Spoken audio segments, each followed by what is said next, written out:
The two guys copped to please Caroline Ellison and Gary they flipped Wang. like pancakes. They flipped, but it turns out that they actually did engineer a backdoor into FTX, and Alameda has been doing this Wang for years. wrote it.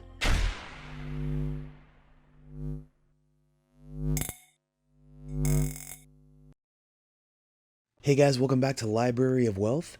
Today we have Chamath on the All In podcast, giving us an update on the collapse of FTX and how the story will end for Sam Bankman-Fried.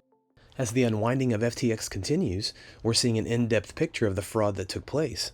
And with Sam being granted a $250 million bail just one day after former CEO of Alameda Research, Caroline Ellison, and FTX co-founder Gary Wang pled guilty to federal charges and admitted guilt in securities violation. The cooperation of Ellison and Wang, who admitted playing active roles in the company's fraud, is likely to be a key in the case against Bankman-Fried. They've admitted that the senior management was aware of lawbreaking in the movement of customer funds between the two firms. Bankman-Fried was arrested last week in the Bahamas after the feds announced charges against him in connection with a massive years-long fraud that propped up investors on a house of cards built on a foundation of deception. He faces charges of wire fraud, securities fraud, conspiracy, money laundering, and campaign finance violations that could put him behind bars for 115 years. Bankman-Fried's release was secured by equity in his parents' Palo Alto, California home, and a long list of requirements was included for him to remain free while he faces charges. Because of the timing of him being granted bail, questions are still circulating as to the initial denial of bail because of the flight risk that Bankman-Fried posed. Some are speculating that he won't stand trial at all or will just disappear altogether. Will SBF end up answering for one of the biggest financial crimes of our lifetime? Let's check out Chamath on the All In podcast as he shares his concerns about the financial imbalance and where we're headed next. Don't forget to like and subscribe if you enjoy the content we do here on this channel. Let's get right into the video.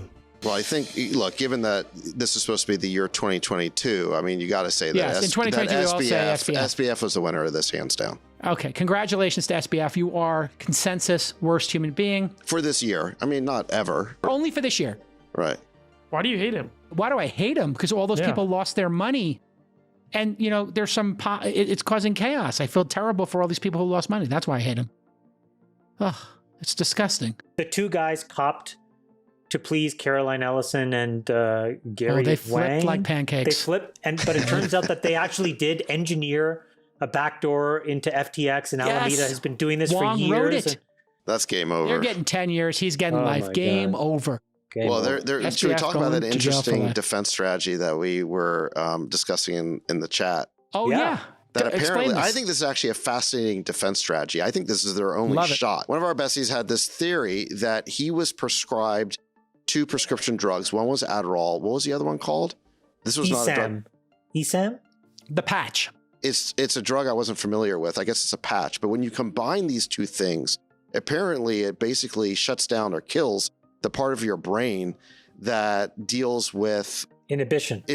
It's cocaine. Yeah. What if his defense strategy was, like only an insane person would do this, and I was acting insane because I was prescribed these drugs that had these drug conflicts. But this, you could say maybe he was legally prescribed it if you could show the prescription. By the way, I'm not saying this should get him off. We're basically workshopping what his only shot of his defense would be, right? Well, and think about it, Sachs. He acted manic after FTX collapsed. So that mania of doing 20 Twitter spaces would be There's something so insane about what he did, right? It's almost like a prescribed insanity defense. Like I was prescribed a drug combination that made me insane. The only way that you could come up with that is like you'd have to have 2 parents that were like law professors or something. All right. Most loathsome company, FTX what if for me. This is his defense, you know? Yeah, my parents, boo-hoo. No. He'll claim insanity, J. Cal. He'll say... Of course, yeah. And they'll have I mean, do we think that his parents aren't going to help his defense? At this point, this kid's got to go away for life. That's it. You think life? Wow. I think it's got to be life. I think it's got to be 30 plus years. I mean, it's just going to be billions of dollars. What kind of justice system do we have when people go away for 20, 30, 40 years? How many years per billion would you sentence? A decade per billion, at least. Yeah, I mean, you got to put it proportional. Sachs, don't you think the justice system needs to look at other people who are in jail? What do you guys think the over-under is here? You think it's life? I'll set it at 35 years. I think 30. The over. I'll take the over. I'll take 30. I think 30 this is the over. I think this is Madoff I said a good line then. What's yours, I think this is Madoff level. No, I take agree. the over on 30. Yeah, I said 35. I think it's going to be multiple hundreds of years sentence. I agree. And he'll be gone for life. Yeah. I think it's going to be life. Caroline Ellison said she and Sam Bankman-Fried misled lenders about how much the company was borrowing from the cryptocurrency exchange. She said that from 2019 through 2022, she was aware that Alameda was providing access to a borrowing facility on FTX.com, the crypto exchange run by Bankman-Fried. In practical terms, this arrangement permitted Alameda to access an unlimited line of credit without being required to post collateral, without having negative balances, and without being subject to margin calls on FTX.com's liquidation protocols. Now we'll hear Chamath talk about the economic outlook going forward and how financial markets have been affected by the Fed's posture towards recession in the wake of the FTX collapse. Jerome Powell and the Fed and their staunch hawkishness on inflation. I think everybody wants all of this to be over, and I think we're definitely in the last few innings of it. But I think what was surprising was how consistent and how hawkish and how bearish Jerome Powell was. Every chance he got, he didn't capitulate or waver from the key message which he was saying from the beginning, which is, we have the tools to fix a broken economy, but we don't have the tools to fix runaway inflation. And so we will raise rates higher than anyone expects and keep them there longer than anybody wants, because on the back end of it, we can fix a few broken bones. But if left unchecked, this could really do a lot of damage. And I think that was an enormous surprise, that all the political pressure in the world, all of the financial capital markets pressure in the world did nothing to change his position. We have record deficits, record debt. And this year, we're ending the year by adding another $1.65 trillion of spending that nobody can seemingly account for. It is truly the Christmas tree of Christmas trees in terms of bills. So we have not gotten religion yet around being measured in how we spend money.